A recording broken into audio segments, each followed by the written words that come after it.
And welcome to another episode of Hollywood Matrimony's Martial Arts Movie Mondays. I'm your humble host, Bobby, and as you see, I am here in our humble Blakey manner, talking about all things martial arts. And if you haven't joined this show before, basically what we do is we pick one movie.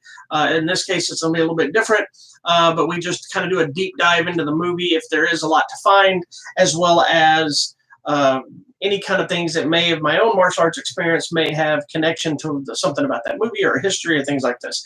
So it's not a long show, but everything we're going to talk about is stuff that's in my collection, stuff I've seen, it's things I love. So it's just kind of a fun little getaway and just focus on the martial arts. So before we start this, make sure you subscribe to this channel here on YouTube and like our page, our website, HollywoodMatrimony.com, where we put all our news, reviews, and movies we're going to talk about today are not necessarily, or any day in the show, are not necessarily new. They could be brand new movies of that week. They could be old classics being re-released, or they could be just something I yanked out of my collection to talk about. So today's theme, because of the release of Once Upon a Time in Hollywood, Quentin Tarantino's new film, originally, and I believe I even announced it last Monday, we were going to talk about Kill Bill. Kind of keep it as a pattern. But I changed my mind. After sitting with the film and really thinking about it, Mike Moe's performance as Bruce Lee was so great in that movie, I decided why not talk about the man himself, Bruce Lee. So we wouldn't have most of the genre we have today in martial arts without Bruce Lee. Whether you love martial arts films, whether you're a fan of Bruce Lee or not, if you're not a little tiny kid or you haven't been living on some weird island with no kind of technology or anything else, everyone knows who Bruce Lee is, whether he's been parodied, whether you love the films, whether you know the history, whether you've read his looks like Tao and Jeet Kune Do, anything like this, you know Bruce Lee. And Bruce Lee is not only an icon, he is everything that became martial arts cinema. And most of that is having it here in America. It was thanks to Bruce Lee's popularity. Obviously, there were the Shaw Brothers films and things like that came up. And then there's a bunch of them. There's some great ones that we will be talking about some of them on the show. But it was Bruce Lee's transition over from Asian cinema to American cinema that really made us have what we have. So today we're going to take a deep dive into the man, his movies, not his necessary life, because we'd be here all day. There are elements of his life we'll discuss probably a little bit. So let's just, what we're going to do is we're going to use two different sources, and this is from my collection. We have two different sources. We have one, which is the Legacy Collection right here from Shout Factory. And my wife's not here to do the normal thing, so she normally yells shout, but she's not here for that. So hopefully when she sees this, she'll be yelling it. Legacy Collection, we'll go through this. This has the majority of his movies, except for Enter the Dragon, because Enter the Dragon is a Warner Brothers production, which they did release this anniversary box set edition of just Enter the Dragon some years ago that we're going to talk about, and we're going to look inside of what's here and what's inside this other collection as well. So let's move this one to the side. I had to make some notes because there's so many things about Bruce Lee. I don't want to leave anything out because I want to go kind of through a timeline of his history and his career and talk about each of the movies. So the first one, what's cool about this collection here is something popping out here, is it's kind of done in like book form if you see it, but this is actually a series of films. So you open it up and it's got the Legacy Collection. It's like like a kid's book, but you open up to the first movie and it's got the Blu-ray and the DVD. So the first one we're going to talk about is The Big Boss, which came out in, 1971? 1971, that's right. Big Boss, which is, here's where we get confusing, and it confused me as a kid. The Big Boss was one of those films that wasn't actually Bruce Lee's first acting job, per se. He had been doing film and or TV shows and things, so I think he says he was like 6 years old. And so he had already kind of become an aspiring actor, and his dream was to become a Hollywood movie star at some point, being someone who was raised a lot in the States, not just in Hong Kong. But after he made Star in the Green Hornet, as well as a few other TV shows, the Green Hornet was kind of his big, yeah, I'm sorry, my phone's going off. Green Hornet was his big TV series, and of course it didn't last more than a season, I don't believe. But over in Hong Kong, in China or whatever, it was known as the Kato Show, and he was the star. So when he had gone back home to visit family or to do meetings, wherever he went, he was greeted with this massive popularity. He was like a superstar over there because they loved Kato, which set him up to be able to do his first movie, The Big Boss. Now, he originally wanted to make it, the Shaw brothers, who were really well known for martial arts films, they were like the big company. They weren't interested in making his movie. So he ended up going, I believe, teamed up with Raymond Chow, which started off their career working together. Now, here's where it gets confusing as far as this movie goes. The Big Boss, when it was finally released in the States, which was, I don't remember how long it was before it came out in the States, it was a massive hit in overseas. This is the one that I believe it has the legendary story that you can see in Dragon, the Bruce Lee story, which isn't totally accurate, but there's a scene in there that supposedly really happened where he went to the premiere of the movie. He was super excited. At the end of the movie, it was dead silent, so he's sneaking out, and then everybody erupted in applause, and he was carried around, and it became a thing. But the movie was released in the States as Fist of Fury, right? Which becomes confusing since the next film we'll talk about is, in fact, Fist of Fury. The Big Boss is one of those that it was written, I believe, if I'm not mistaken, for someone else to be the star of it.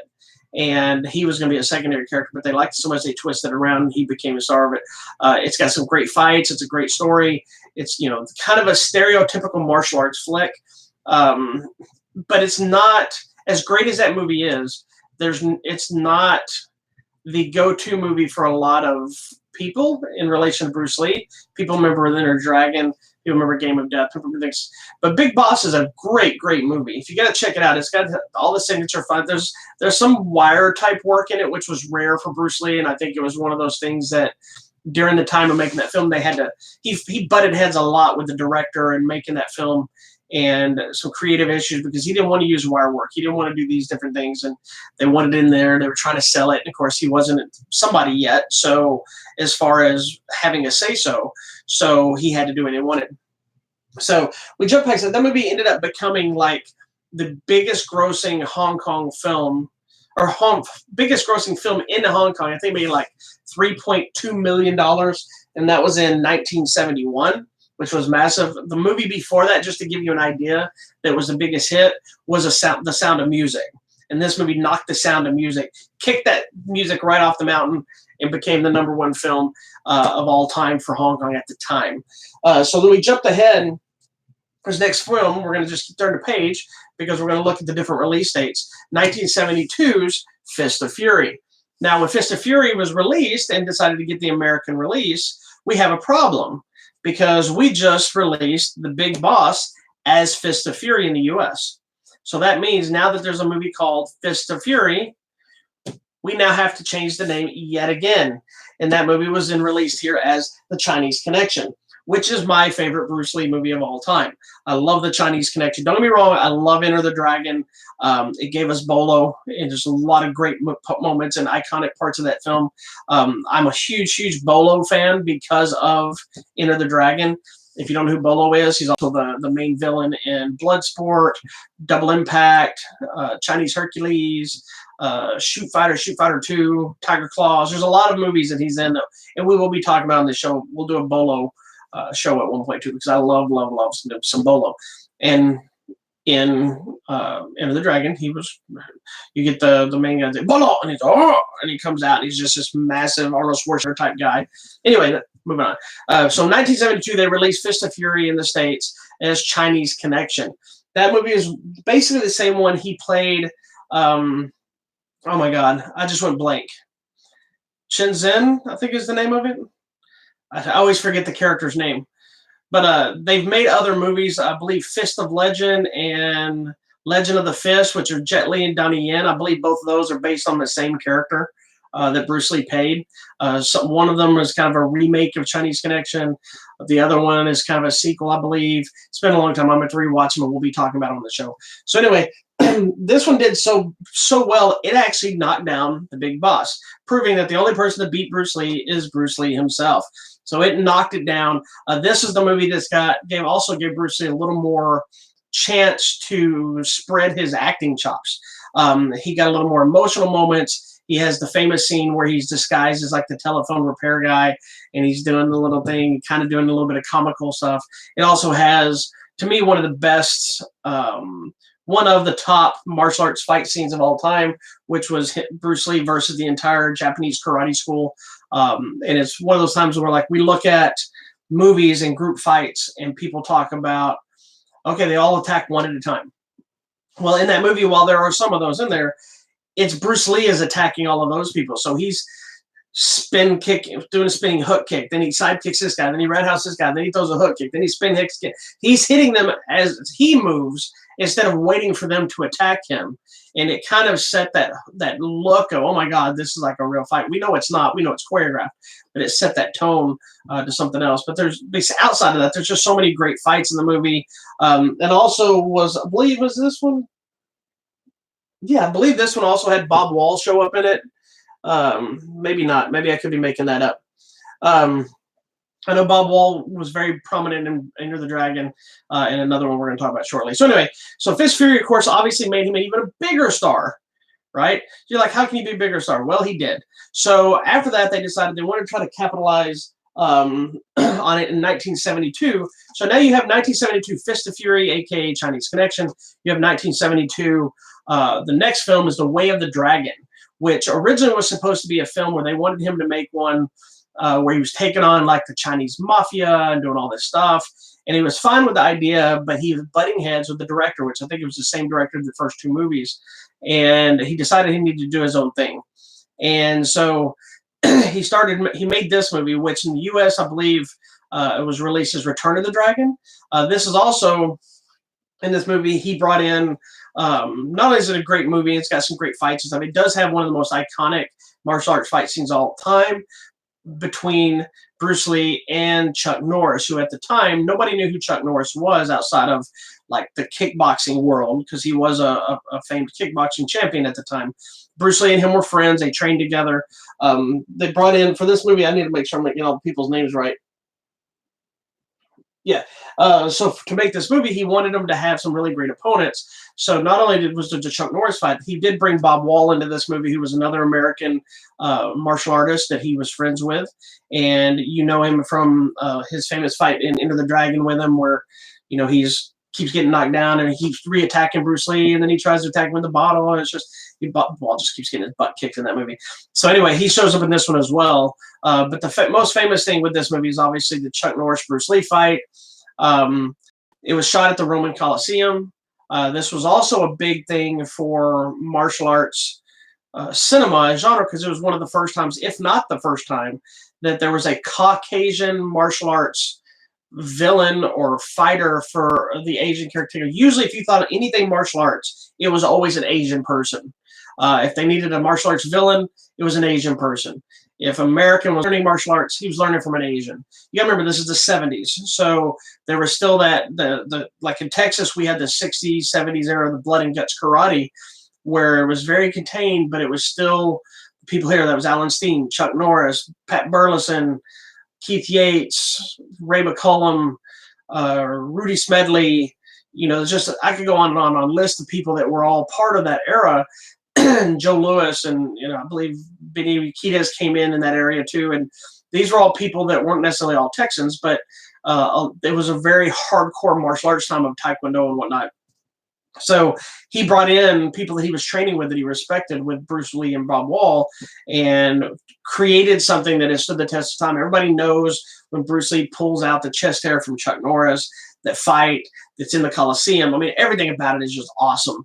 And the thing is it's not the fights we see today. I think the misconception is some of the fights we see today, people are like, well, those fights are boring back then. But there's a difference between the, don't get me wrong, I love the Tony Jaws and Scott Adkins, but these people paved the way in straightforward, non-flashy martial arts, felt real like martial arts. Even though it was choreographed, you could tell they felt like they were doing real techniques. Where you get some of the movie stuff, they're jumping and flipping and spinning, and those aren't practical for real life fighting. They're amazing to watch, and they're incredibly hard to do. So don't get me wrong.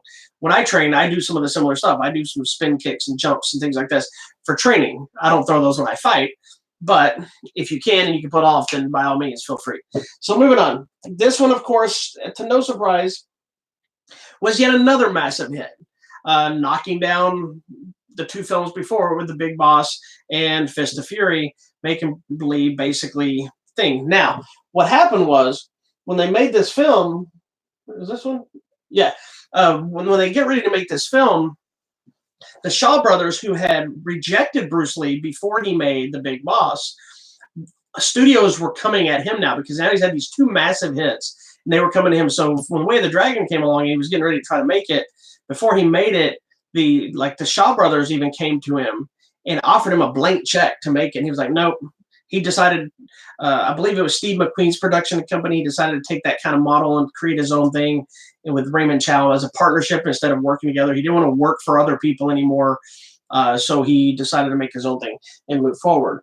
It once broke records, but this film, Way of Dragon, was not released internationally. It was released in Hong Kong. It was a big hit, but it was not released internationally until...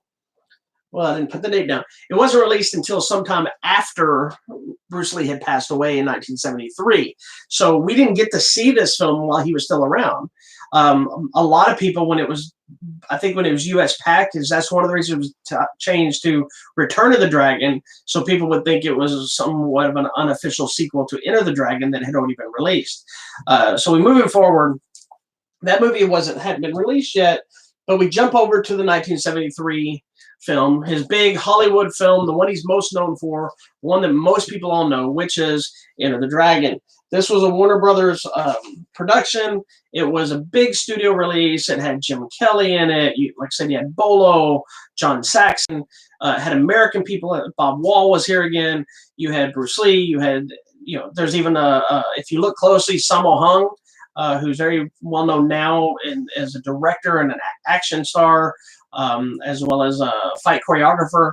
He's been in some of the Ip Man movies. He had a show called Martial Law that had very similar to Walker, Texas Ranger. Did tons of movies with Jackie Chan and Yun Bao. There's his martial arts, if you don't know about it. He has an early fight, I think it's the beginning of the film. Bruce Lee is taking on Sammo Hung in kind of an exhibition. Jackie Chan also shows up in this film. Blink and you'll miss it moment during a fight scene.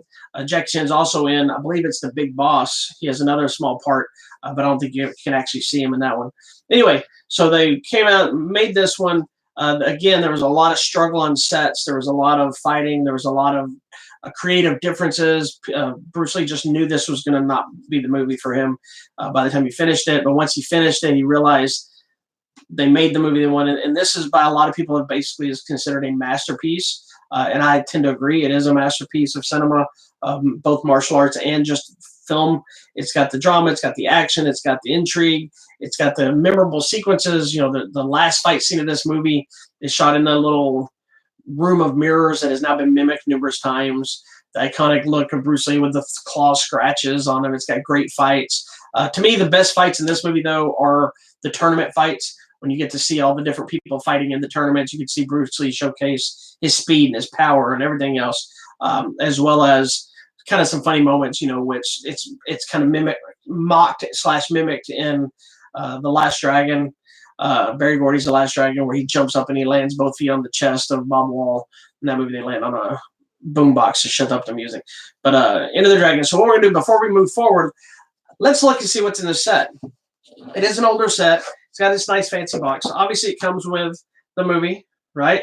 And it's funny in the back. It says the master gets remastered with the ultimate high-def experience. We know this is an ultimate now because there's 4K. So will we get a 4K release of this? I don't know. But let's see what else is in here because it's got a package of goodies. So we have a little advertisement thing here look, and there's even a picture inside this thing here. Right here, and that's Bruce Lee. You can't really say right, but this little picture is Bruce Lee and Sammo Hung fighting. Yeah. Anyway, moving on. But it's got this nice little pouch here that just says, and what's funny is I had never opened this pouch. I didn't realize until I took this off the shelf. I have never looked at this. So I've had this movie this whole time, and we're going to see this for the first time together. I never opened it because I wanted to see the movie. I watched the movie thousands of times. I never paid attention. So let's see what all we got in here. So it's kind of like the red envelope. If you don't know the red envelope, there's different stories depending on who you talk to. But some of the red envelopes used to be a thing where you, like your instructors or I guess maybe your boss or whatever, you'd put money or something into it to give to them as like the red envelope gift or what you felt, something that they should be passed down to it. Like one of my instructors one time gave us these red envelopes that had like a coin in it. It was an Asian coin, but it was a symbolic coin of being a warrior or trust or whatever. They gave them out for a holiday one time. It was really cool. All right, so we got an Enter the Dragon patch. We got a little interesting patch goes on in here. We've got, oh, this is fun. This is some kind of like a limited edition. What is this? Okay, well, it says this was a limited edition Deputy of the Dragon card handed out at the premiere of Enter the Dragon. So I guess it's a reproduction. It says blank where you would write your name is hereby deputized as an ally of the dragon. I guess they gave these out at the Enter the Dragon promotion premiere when it first premiered. There is a little postcard here. This is an original script cover of Enter the Dragon. The movie was originally titled Blood and Steel, so you can see it on this one where they had changed the name. They had made it out. Bruce Lee is one of the people that had him change it to Enter the Dragon instead of Blood and Steel, which makes more sense. That name doesn't even make sense. Then you've got just some images with Tim and John Saxon, Roper, Bruce Lee, and them looking together. Then we got another one that's focused for Jim Kelly Williams, who went on to do his own films with Hot Potato and Black Belt Jones. Rest in peace, Jim Kelly. This is a card just showing Jim Kelly. This one I think is home. Mr. Han, yeah, this is just Tanya and Mr. Han. It's really focused more on the concubines of Mr. Han, who's sitting in the middle, who also had the fake hand that he put the knives on. Then we got one that's for the tournament. They call it this. It says that this one, okay, so this one's got like Bruce Lee and John Saxon facing off against Bolo in the Han. They're saying the Han's army. This is the tournament, is what it is. This one is like, it looks like a choreographed. Okay, so this is during the Han's Torture Museum in Lee's bedroom. This is a production design of kind of how they were going to make the rooms, and then this is just a different room up the top, like a drawing of the museum itself. It's like a I just went blank. Anyway, little drawing breakdowns for them to show it, and then it's got like the layouts of how they did the rooms. This one looks like it's like a footwork thing. Yeah, this looks so. This was basically them trying to set up the scene, and it's got like the little movement of their feet and which way they're going for like the logistics of how they're going to do the fight itself. And then we got this nice looking little hologram of Bruce Lee doing the nunchucks. I don't know how we can see it very well. Wah, wah, wah, wah. So this is a cool little package. So if you can get this, I wish I'd opened this sooner. These are cool. I've had it this whole time, honestly. I've never opened this. This is the first time I'm seeing it. So I'm seeing it with you nice, fun people. So, but this is probably the last time I look at it too. We're going to put it all back away here. Keep everything nice and intact. Fun fact, if anybody gives a crap, which you probably don't, but I'm going to tell you anyway.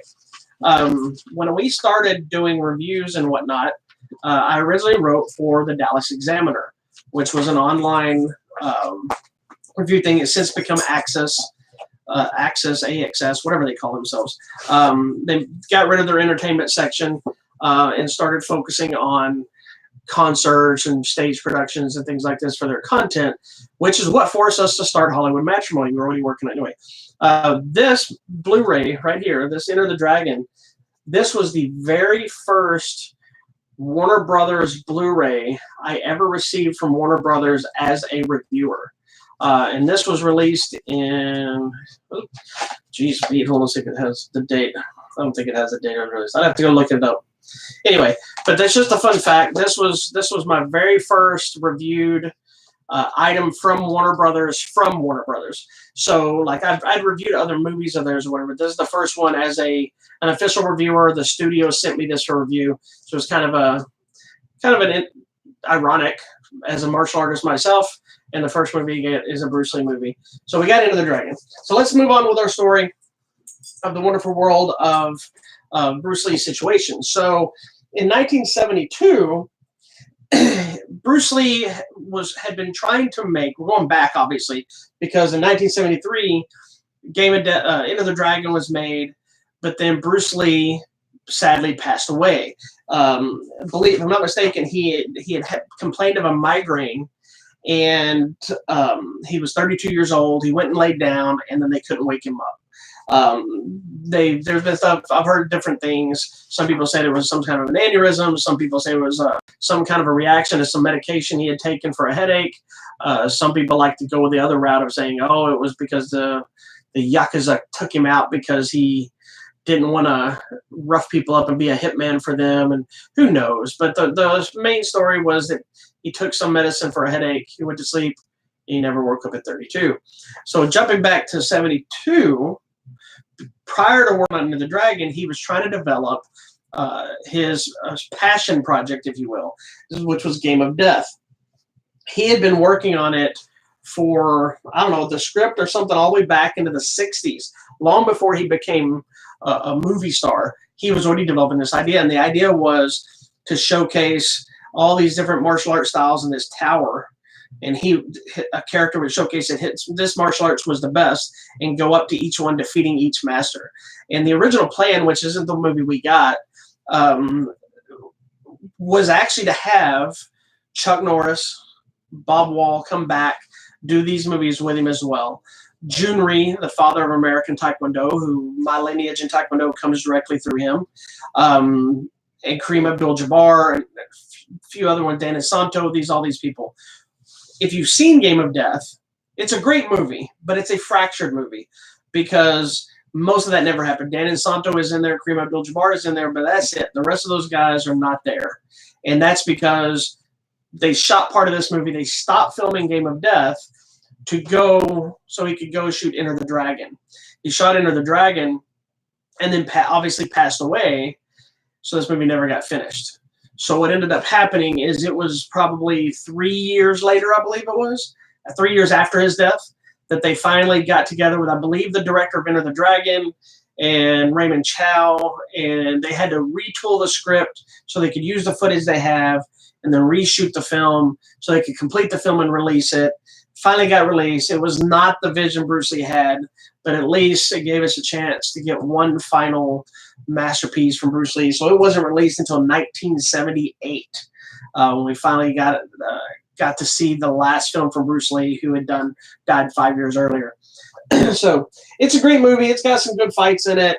It's very thin on story, but obviously we know why now. That's pretty much outside of his TV appearances with the Green Hornet, and I think it was not Lancer. Oh my God! Now I just went blank. It's that one with James Garner, I believe it is, where he tears up his office. He appeared on the Batman 60s TV series as Kato with the Green Hornet when they fight Batman and Robin, and there's a lot of different stuff. And we've got different movies, TV shows, like the TV show Kung Fu was Bruce Lee's idea in developing. It was supposed to be a starring vehicle for him. They decided to go Caucasian with David Carradine. We all know how that history turned out. There's Dragon, the Bruce Lee story, starring Jason Scott Lee, which I love that movie, even though a lot of it's not fully accurate. You have the Ip Man, Ip or Yip, depending on who you ask, man films with Donnie Yen and the other ones that have been made that are based on the man that taught Bruce Lee. Then you have, there's another movie called Dragon, I believe it was, that came out a couple of years ago. That's a loose depiction of that legendary fight between Bruce Lee and is it Wong Jack Man? I may be saying that wrong. That none of us really know the outcome of that fight. It was a secret fight, but the movie is actually a fun movie because it's a what if kind of story turned into kind of one of Bruce Lee's martial arts movies. So it's fun that way because it's not the real story. It's just kind of a new take. There was even a new TV show that I do not remember the name of it. Maybe it's called Warrior or Warriors, that was supposedly based on an idea from Bruce Lee that hit. Is it Cinemax? I think it was either on HBO or Cinemax. I think it was Cinemax. Anyway, it was a TV series for that. So anyway, there's so much history there that like we could talk a lot about his philosophies. He was a philosophy major in college. His philosophies, his opinions on martial arts, what he developed, how he developed it. There's no denying that Bruce Lee changed cinema in relation to the martial arts world and has become a true icon, legend, and all around inspirational human being to the world, and it's sad that we lost him. It would have been so interesting to see where he would have been by today. We have what everybody now deems the Bruce Lee curse, the Lee family curse. Bruce Lee died at 32. Then Brandon Lee died at a similar age while making a film. His daughter and his ex-wife are the only ones really left. His daughter is still fighting hard for his legacy and running his estate, or at least his. I'm assuming she runs most of it because she seems to be in charge of a lot of the projects that they deal with. So anyway, there's no denying Bruce Lee's importance. What's cool about this set too, just to touch base on it before we leave, this set not only has all these movies and each one broken down, it goes back here. It also has 2 different documentaries. Well, actually 3 if you want to get technical. Bruce Lee, the man, the legend. Bruce Lee, the legend, which are different documentaries, and then I Am Bruce Lee, which are all documentaries about Bruce Lee's movie career, life, things like this. This set also has bonus feature disc with all kinds of different things, interviews and different things, and it's got this really cool book back here that showcases a lot of pictures and imagery throughout his career in movies. It's got some of the information we talked about, a lot more information we didn't talk about, and other things like that. So great fun getting to dive deep into the world of Bruce Lee. I'm a huge fan, like any other martial artist is. He's also, a lot of people call him the father of MMA because he was the one that was bringing all sorts of styles together to do different things and try to get rid of the nonsense and make things. But there's a lot to be said for tradition as well. So my personal opinion is I love MMA. I love martial arts movies. I love kickboxing. I love all of it. But I'm more of a traditionalist because I believe the traditions and the histories of martial arts is way important. And what's funny is kind of a personal story before I leave, is my confusion with Bruce Lee and his movies goes back to what we discussed at the beginning, which was the difference between the Big Boss Chinese Connection and the Fist of Fury Connection.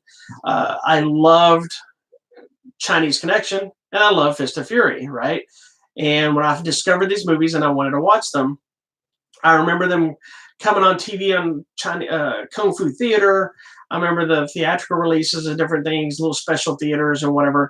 So I always remember growing up, and it wasn't until years later, I think probably I was closer to an adult or maybe late teens, I'd go to want to watch Fist of Fury, and all of a sudden I'm watching this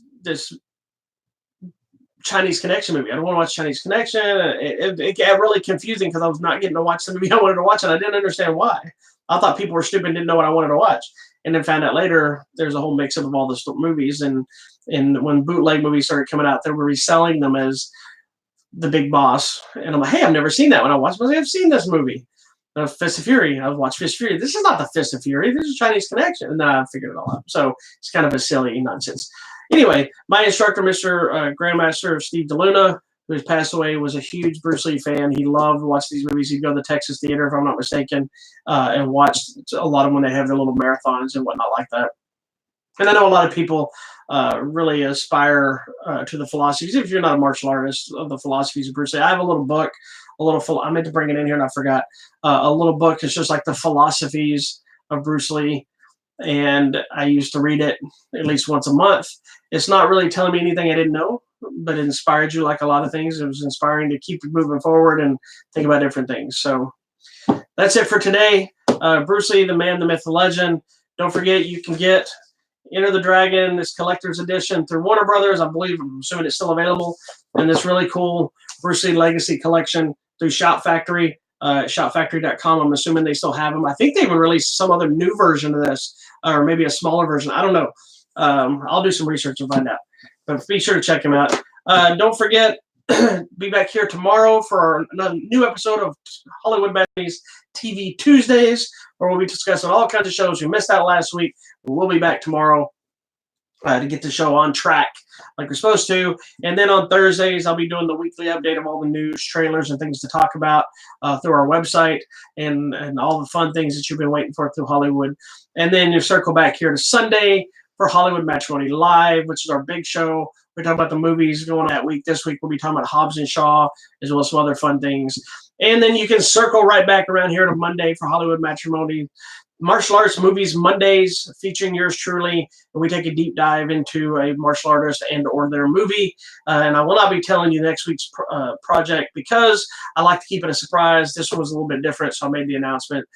So hopefully everybody had a wonderful time. Hopefully you learned something you might not have known about Bruce Lee. Hopefully it made you want to check out Bruce Lee. Make sure you hit this button up here to subscribe. If you're not watching this live, it'll show up. If you're watching it live, I'm just pointing at nothing. And then you can go over here. I'll post a video of the trailer for the Legacy Collection. But make sure you subscribe to our channel, our Hollywood Matrimony website, HollywoodMatrimony.com. We're on Twitter at Hollywood Matter, and Instagram, and so on. See everybody next week.